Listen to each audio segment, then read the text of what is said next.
Welcome to the AI Value Podcast. Today, our guest is Nisha Paliwal, Senior Leader in Data and AI, working at organizations like Capital One, Citi, Fannie Mae, and Bank of America, and also the co-author of The Secrets of AI Value Creation. Hi, Nisha. Welcome. Good morning, Mark. How are you doing? Good morning. Good morning. It's been a long time coming. We tried to schedule many times, and we're both so busy. I'm curious how you met Will and Michael and got together to write the book. Yeah, it was fascinating. My own, I would say, learning journey. AI is not a topic I have grown up with, so it was a learning desire. And Michael and Will, you know how brilliant they are. They had already written about 250 pages on some of the publication that they were about to do. So when I met Michael, he, I guess, kindly requested me to review the publication. And when I read the publication, I was like, what about making it practical? So that's when he invited me to join the club. And post that, it's been a fascinating journey, which I know we will talk about, but that's how we got started. That's a great story, and I've had a chance over the last several months to really get to know you and Will, and I was friends with Michael for a number of years, having worked with him in the past. So it's been an absolute pleasure. So I'm really curious. I've got a bunch of questions just to understand your view and your thought process relative to AI value creation. So could you start off with defining AI value and maybe leverage some stories from your early career leading finance teams? Yeah, I think this value question is like in everybody's mind, right? And everybody I talk to, whether it's a consulting firm, or our own organizations, the CEOs from some of the other industries that I have not been part of, like restaurants and other industries.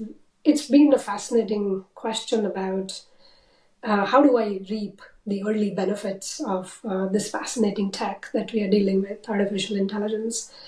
And of course, 2 years you've seen what United States is facing, right? It's like global pandemic of a sort, another global pandemic of a sort.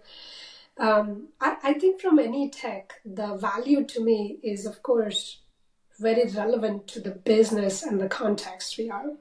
So I'll give you a very neutral example, which is my nonprofit. So we will talk about it because I'm a very big into nonprofit sector as well because of a mission I lead with. Which nonprofit is this? Because you have a couple that you're involved with. Yeah, so Boolean Girls is where the girls start at a very young age, and that's in the region. I'm an advisor, and Wings for Growth, I'm a board member, and Code VA, I do some of the volunteer work, and all with a mission to, of course, educate and bring a level of education for girls at the level that we need. And so for Wings for Growth, we were talking with my CEO, Varsha, about how AI can bring value to the nonprofit sector. And that's been some of the fascinating conversation because if you think about it, Mark, nonprofit struggles with a constant cash flow problem, right? They bank on donations, they bank on, the programs that they run. And so if you think of the value from AI, it's humongous for Varsha and team, right? Um, all the way from leading, generating some of the social media presence for them to all the way to acquiring companies who might be interested in their mentorship program to all the way even creating things like marketing collateral, right? There's so much that she can benefit because she banks on 300 of us who are volunteers and we have only so much time. Now think about all the tools that are being available, even open source for that matter, what that can do to a nonprofit sector is just back to your question, what is the AI value, right? It's just a lot of time saved, a lot of creativity, a lot of, the things, the redundant stuff that she has to bank on these volunteers can be done, through a simple workflow engine. Yeah, I had a chance to talk to Vasha. What an excellent like super person. So thank you for that introduction. So interesting. I can see the time saved, right? Unlocking creativity. I really like that. Um, you probably get a question from a senior leader, a CEO at conferences, just asking you, how do I get started, or how do I get from where I am today to where I need to be? And yeah, if you can expand on that, and I like the unlocking creativity. That's kind of cool. Yeah, in fact, I was just at Indianapolis and I had the same question again. Hey, I want to use AI in my business. How do I get started? And while there is no magic to that answer, I will say you start from your current state. So every company is in the current state have a bunch of tech stack already, right? If you're not like starting from ground zero, I'm assuming most of them I'm talking are either, established businesses or, like examples that we talked about, Varsha and others. You start from your current state. You look at what you're already using. So when in the current state, you are, for example, let's say you're using Microsoft Stack or Google Stack, or let's say for companies that are using actually vendor products, Salesforce, Snowflake, Databricks, whichever you count, the reality and the good news is that many of these products are baked with a lot of AI solutions. So you don't have to look further. You can say, hey, I want to just embed more automation and time save in a particular business process. And for that business process, what is my current state and how do I deploy and employ AI? These days we also call AI agents, whatever you call them, but from a vendor product or from your suite of products that you use and start there. So that's one aspect, right? A quick win, you could get that. If you are in the IT or the tech organization, of course, things like Copilot, Codium, Bolt.new, we just talked about it. Even my students here, right? They all love to use Replit, is it? Replit, I think. Lovable, another one that they love using.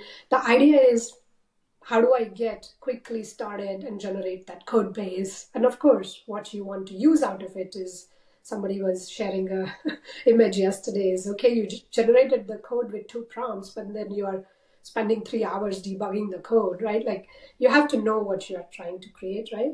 So you could be that.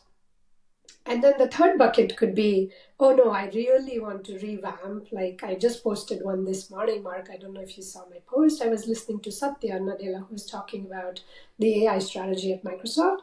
Some of what we want to do at businesses like ours is probably rethink and reimagine, right? What AI could bring to us, which starts with business vision, business strategy, and then getting to some of the real hard work of data and many other things. So it could be in parallel stream of many things, but I would say get started somewhere, right? Like we are not in the state where we have to just keep waiting for some magical moment. I don't think it is time to wait. It is time to take that step, and take that step based on, of course, your business and current state and all these things that we just talked about. So I think that part of getting started is to view failure as a tool for learning in an iterative fashion, right? So fail fast and fail often is a saying for a reason, right? So don't be afraid of that failure. View it as an opportunity to collect data and to inform your next iteration. Yeah, and I think some of the, even beyond AI technologies that we have talked about, whether it was cloud just a couple of years ago, I think all these technologies require a baking time, right? Like you need to let it mature so that when you put it in production, you have I would say for 40 plus years, we have all learned this. What does it take to build good software in general? And how do you bake the same software engineering principles into data engineering? And then when you put out stuff in production, depending on the size and scale of your systems, you're talking about the non-functionals and making sure you are very tuned into those non-functionals, whether it's reliability or, as distributed the systems are, you have to think about the non-functionals and make sure you are testing it along the way, and sometimes even continuously testing, because your workloads and your those things might change. So when you talk of fail fast, it's not just about fail fast, it's also fail intelligently, I would say, right? Because those are the chaos testing and all that you add to your equation as you think of, hey, production readiness and what does it mean on the other side, right, to get a benefit out of it. So so same principles that we have deployed for, so many years has to be applied again here. Right. Oh, so much to unpack there. So what is the hardest part of, what are the constraints and the failure points? What's the hardest part of it, of generating value with AI? I think there are several right now that I see in the industry, again, based on people I talk to. I think first is a lack of vision on where we want to go with this technology. Everybody want to, I used the word this morning on AI 5, whatever you want to call it. Everybody wants to use this, right? I think having a sit back and having the senior leaders of the company and think about, hey, where are we going with this? Having the reality check there, defining the vision is an important step the senior leaders should take. Then once you have the vision, then it's all about the next step, which is the strategy, right? And strategy involves, depending on your business again, it involves, all the way from what's your current state, what's your market telling you, where are the competitors in that market space against your industry, then drafting, meaningful POCs or even MVPs, right? To say, hey, if we take this step, what does it look like? So get that empirical strategy going for your company. And then we talk about some of the tough ones in the AI space is, of course, the models. Which one do we use? Which one do we buy? Which one do we build? Do we want an IP on the model side? That's the architecture process, right? A lot of that goes in that. And again, depending on the size of the company and where you are on the maturity, you will have different. You're also, by the way, along all these, there's a framework. This is the framework we have described in the book also. There is a question of do I even have the talent to do all this stuff, right? Because I'll take you back to the cloud days, Mark. When I joined Capital One, this was 2015 June, I think, 2016 June. And we had, like our CEO had that time declared cloud migration. And to tell you a secret, I was hired into finance tech and I knew zero about AWS at that time, zero. So I not only hired the team, but we trained ourselves on AWS first before embarking on the journey to take finance applications to the cloud. Similarly, AI, right? Like there is so much out there. We need to get up to speed on education so that the talent question, right? Of course, we can tap into the experts, but experts in this field are also diminishing because everybody is going after the same thing. So I think education and talent is part of all the pillars. And then when you get to execution, that's when some of what we just talked comes in. What's the design? What are my principles? How are we going to test it? How are we going to deploy it into production? Which I think comes down to the standard software engineering, good software engineering principles with lot of, I would say, rigor on governance and compliance and risk management, because we also have heard repeatedly from everybody involved in this topic that it is a black box at the end of the day. So what's going in, what's coming out, we need to have, our group who's experts in the model governance part involved in it as well, so that what we are putting out in production is a well managed and well thought through, system, holistic system, I would say. So this may involve a combination of open source and inner source, or maybe it's an evolution from open source to inner source. Could you expand on that a little bit? Your view on and there's also the do we buy versus build? Yeah, that's the $1 million question, right? And I think 60,000 foot view. I do think this topic is about collaboration. I have repeatedly written about it. I believe in it. In fact, within Capital One as well, I initiated a CoDev, which is, inner sourced within the Capital One walls. But when I think of broader community, I do think collaboration is the only way to win, because this is moving at such a fast pace. Why this is important, right? Collaboration within humanity was always important. Why this is important right now is this is moving at such a fast pace. Frankly, what you are learning, Mark, is probably subtly different between what I'm learning. So if we are not going to share that learning for whatever good or bad reasons, the problem is I will probably face the same music down the road. So your point earlier about failure and fail fast, like fail intelligently is what I say, because I want to learn from others. Maybe, okay, finance to finance, we may not share the IP and all of this stuff, but what about finance to a restaurant industry, which have nothing, to compete? Can we at least get those industries together, collaborate on, the learnings, the education, so I think that's one part of your question. The second part you asked is, so I wish there was this is a total visionary paint the sky purple statement, but I wish there was a global lab and we all could work on that lab, right? Like that's my thinking on that. But I know easy said and hard to do. But I know companies like OpenAI and others are attempting a lot of the similar stuff. Um, and then your second question, build by. Some of it goes to the talent, right? Do I have talent to build? So that's number one. Because when you're talking of building models, you need like researchers, you need the AI, scientists, the deep expertise knowledge. Then the second part of that question is, do I want to? Because this process is not an easy process, right? Like, of course, we have seen what DeepSeek has done and others have done, to time to market question. But for all other companies, the question is, do I want to spend that time? And what is the IP that I want to retain on that topic?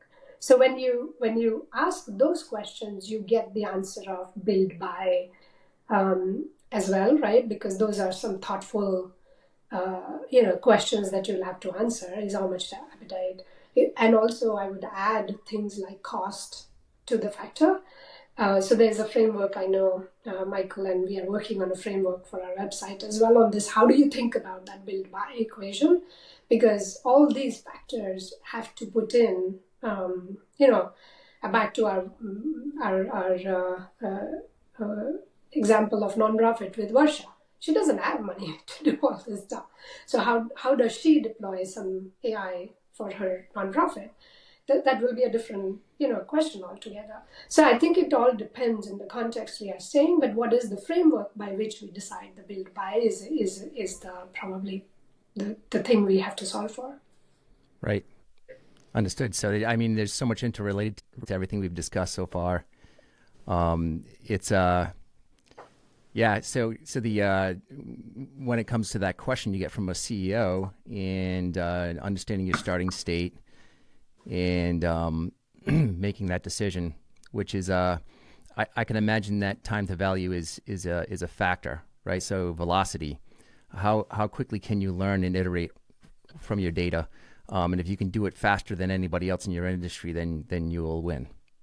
Yes, exactly right. And then we know the state of data in most companies. It's scattered, it's all over. I don't know. Like think of what we have learned, right? ChatGPT did within months, like putting out stuff on all internet data. So then the question becomes, can you? And I know a lot of companies have done that, right? Put ChatGPT within their data, right? Like if you have a lake, for example, where all your data comes. I was talking to a commercial real estate company the other day, and they have built, they are building. So everybody is doing the same thing. So then the question becomes, again, back to the current state, where is your data? Can you build and deploy something like on your lake, a GPT for your company? Can you do that faster? Because faster time to market is on all these questions. If I can find the data fast, if I can actually, massage it enough to whatever I want to get done, because the value add is in these decision making or, whatever on the other side you want to decide based on that data. So Yeah, and I think with the other side is, of course, Copilot, we've heard like value add is on the productivity and, freeing up time for but those are also, many of them are in the, I would say, at least again, this is based on the people I talk to, are in various stages of maturity. Yeah, I like it, but it's, very non-context aware. So, I can't really use it.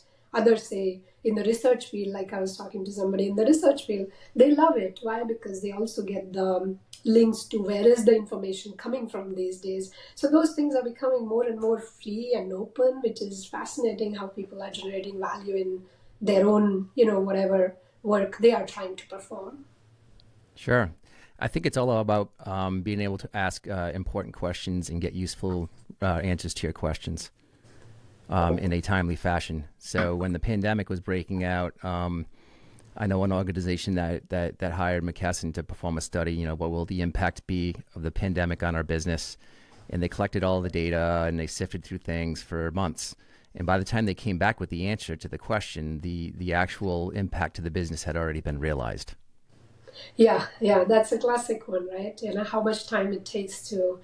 Um, I was talking to, I think this was a cardiologist in UK who told me about how they collected a whole bunch of data from the stethoscope, to basically come up with a model that can then predict any heart conditions in the Mm. patients.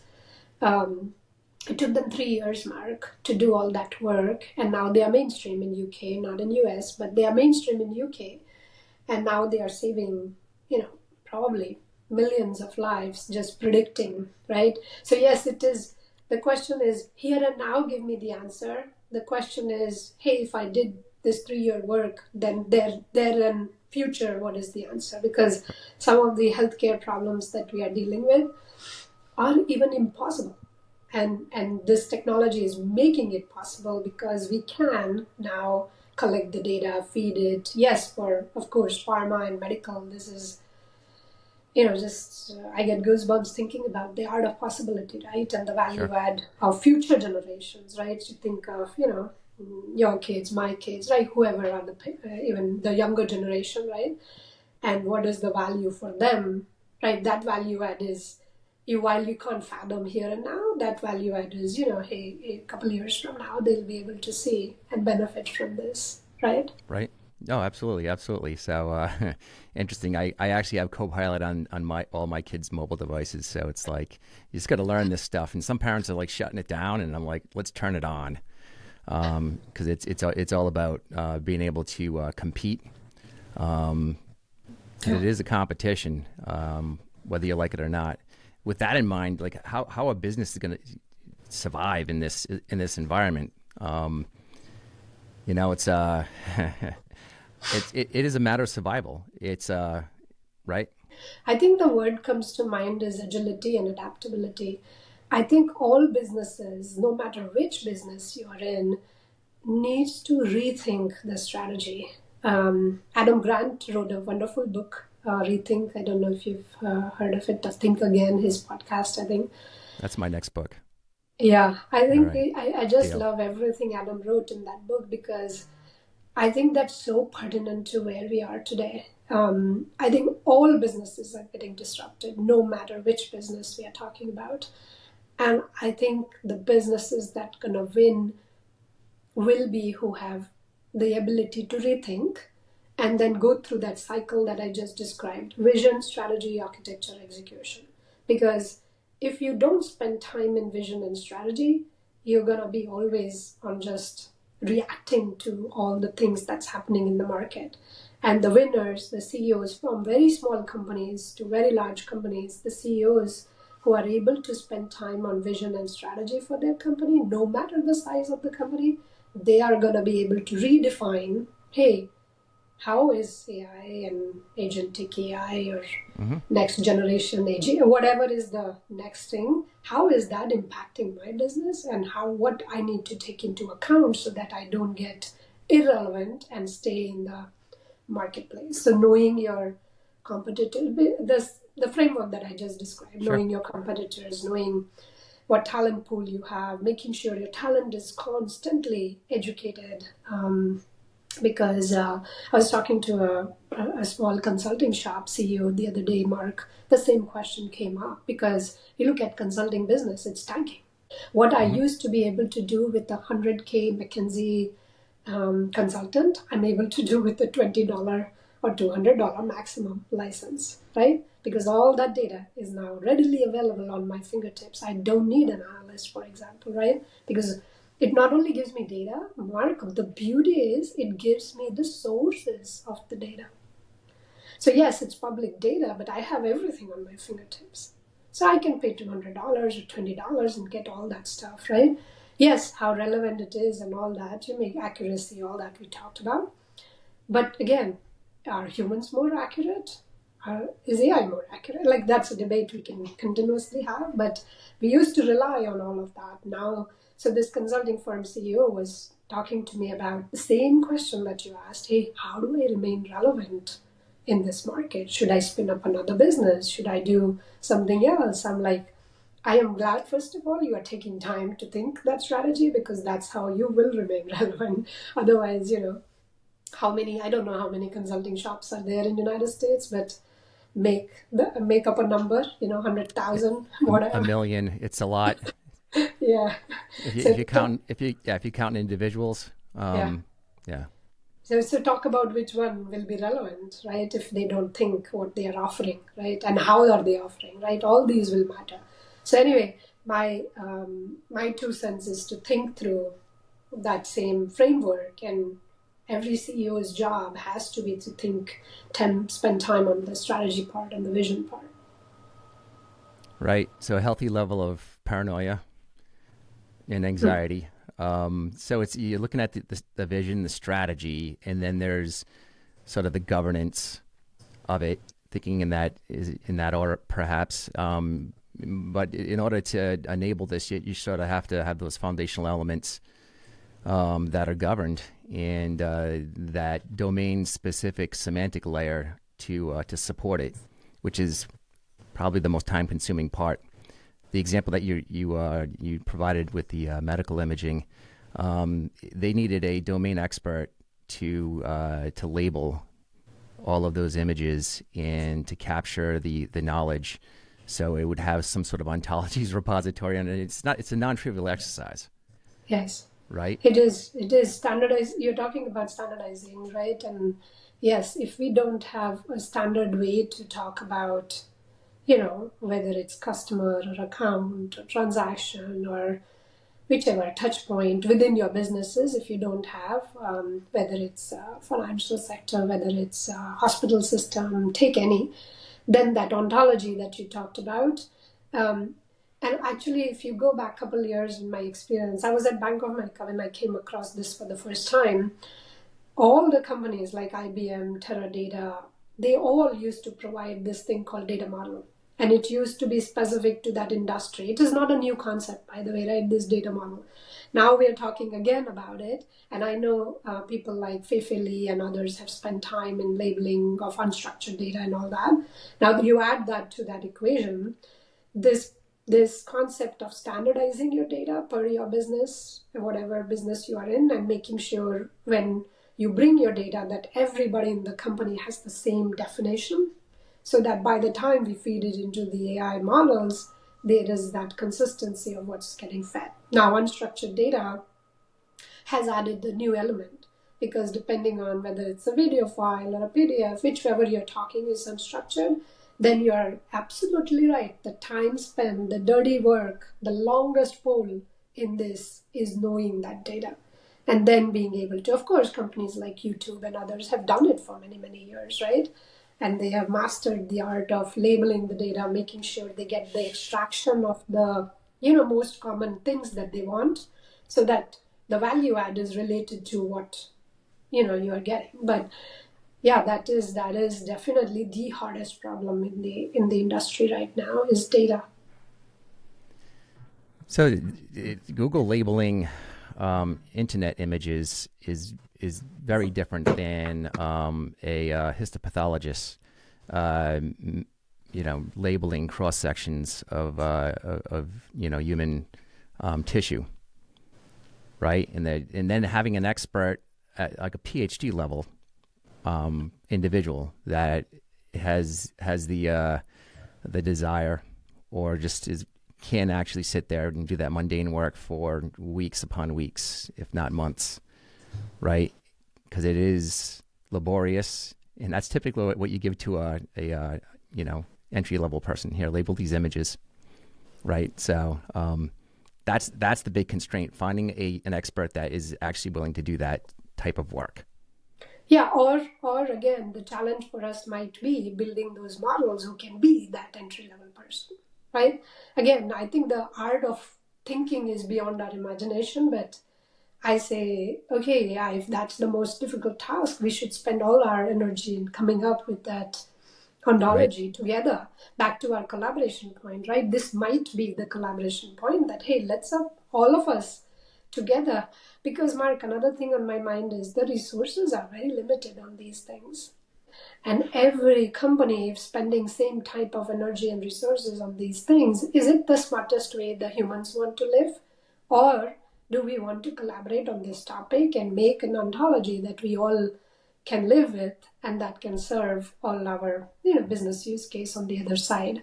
Of course, whose job it is to come up with that ontology, and how do we create a coalition of non-competing resources that can be provided, because you're right, it's not only resource intensive, it is also time Mm-hmm. crunch as well. So I'm sure, I'm 100% sure, if we look at Matt Turk's podcast and his landscapes, there are companies who are solving for exactly what we just talked about. And I think that might be a place to collaborate, is frankly coming up with that ontology. Right, right. Yeah, I'm seeing a lot of that too in my endeavors at Landing AI. So the idea of having a sort of like a mother, daughter, or parent, child, like the parent model that is training other models, right? So you basically have to do that domain expertise model once. Yeah, we're definitely in an AI revolution, and it's going to have its sort of stair-step function. And maybe a few of those stair steps have a little slope that's going in the negative direction a little bit, but this is going to be trending up. So relative to this AI revolution, and looking at past revolutions, industrial revolution, agriculture, throughout human history. So, what's your view on the on the impact? This is kind of a big question. Impact on humanity, our society, culture of the AI revolution. Yeah, that's $1 million question. And Mark, you talk to a lot more people than I do. My knowledge is probably limited to my network and also my own learning journey. Um, Impact is vast. Impact is, in some cases, I would say, not even known, frankly, because every day we learn new things coming out, at least from my level, right? And I would say I'm not even in the global circles yet, but that's my next step, is figuring out, how do you get into that global circles? Because I'm sure beyond United States, there is a bunch of stuff happening that I'm not even aware of. And how do I learn that fast? And how can I bring that to wherever I am is definitely my goal. But I don't know if we know the true impact. What I do know is we are in that. So in India, we say everything in a 100-year time period. It's called Yuga, YUGA. So every 100 years is a Yug. And what I believe, because of my nationality Indian, I believe we are in this 100-year period, which are really gonna define what's out there next, against younger generation, everything else that's coming, which is not known. And what I also know, the only way to define and be well on the other side is through collaboration. In my humble opinion, and where I sit, Mark, there is no other way to win but to collaborate.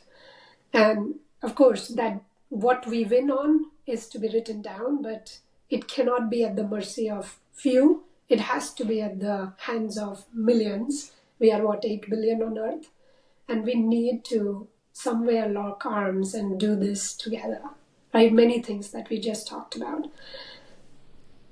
And that goes back to your idea of a global lab, which sees no boundaries. So it's like we're able to, and it's interesting how you can get people together from different countries, and even when these countries are adversaries, and when the people are actually working together, especially scientific folks, they tend to get to the work and to the mission at hand, and they work together in harmony, and they enjoy the process, and they get to know each other. And you see it in the open source community, the sharing and collaboration, and that's happened more and more. So what are the big AI trends that you're looking at right now? Yeah, I think right now my focus has been a lot of the developer productivity. So I'm being very intrigued by what Windsurf has done, Bolt.new has done, of course, Copilot, Codium, like those lovable. I'm just intrigued by how fast the code can be generated with two prompts. The whole app can be built with two prompts. So I've been exploring that, Mark, and I'm really very fascinated with what I'm seeing. Of course, not at the level that I want to take anything in production yet, but it does have a lot of promise, and I really like what these companies are doing and how they are bringing. I think few other things because of the most recent data role that I have had is this question that we were asking: what are the most complex topics in the data lifecycle? And how do we, that's why I follow Matt Turk a lot, because he does that, landscape, and so many companies are out there. And every new day, new companies emerge. But I'm also exploring which one actually is taking the hardest of the problem in the life cycle. And maybe that's a space that, I want to spend more time on, because that's the gnarly problem, right? Like you said, labeling, for example, very time Sure. consuming. And there are such stages in the data life cycle which are very, very hard to unpack. So those have been a couple areas of interest and read most recently. There's this concept going around. Andrew Ng just posted something this week about the times 10 engineer. Right? Have you heard of this? Yeah. So Yeah, it's brought up. there's and he was at our at our conference, and we got a chance to speak with him one on one. I had a chance to talk to Andrew, which is cool. But there's a potential for the tools that we have available today for anybody to, if they're inclined to put the work in, to Yeah, become a times 10 whatever they do. yeah. No, absolutely. I think the bold.new, that's what I was trying, because we do a lot of things, to your point, which are in steps 1 to 10. And if I have to orchestrate all those steps and build an app for myself, then I don't have to pay a lot of these subscriptions that I pay to many other companies, right? In fact, one of my senior director from Capital One, he left and he just started a company on this concept. And I think these things are real out there, right? Like, why do I need, somebody to do these 10 steps, and I can do myself all orchestrated, through these open source tools that we have talked about. I think I was also fascinated with what Operator did, right? Um, and again, some of this is still work in progress, but you put a string of things together and you can do all the work on the other side. So it's an endless imagination space we are living in, endless possibilities, and everything else that we have talked. I haven't met Andrew, but maybe next time you can invite me to the conference where I can have a chat with him. But would be interesting. I can actually work with his executive assistant to schedule a one-on-one if you want. Oh, that will be fascinating. Would you do that? All right. That will be I'll fascinating. I'll, I'll float it out there. I'm not afraid to ask. Worst cases, the answer is no. Yeah. Um, I'd love to be a fly on the wall for that, but I would just leave that between the two of you, and maybe I could get from you later after the conversation how it went, and then at some point I may actually cross paths with Andrew again. I work for him, but it's he's involved in 20 something startups I'm in sure. AI funds. So and they're currently recruiting founders in residence. Oh, nice. There Yeah, you go. monitor that one. Monitor Good that one. idea. Those are Good some really idea. interesting opportunities. Yeah, for sure. All right. I mean, we're at the end of our time, but I really enjoyed the conversation, and yeah, we'll have many more. Thank you, Mark, and thank you for the cap. This is so wonderful to wear it together. Yeah, huh? So now I'm on the hook to buy a bunch of hats so I can give one to every guest.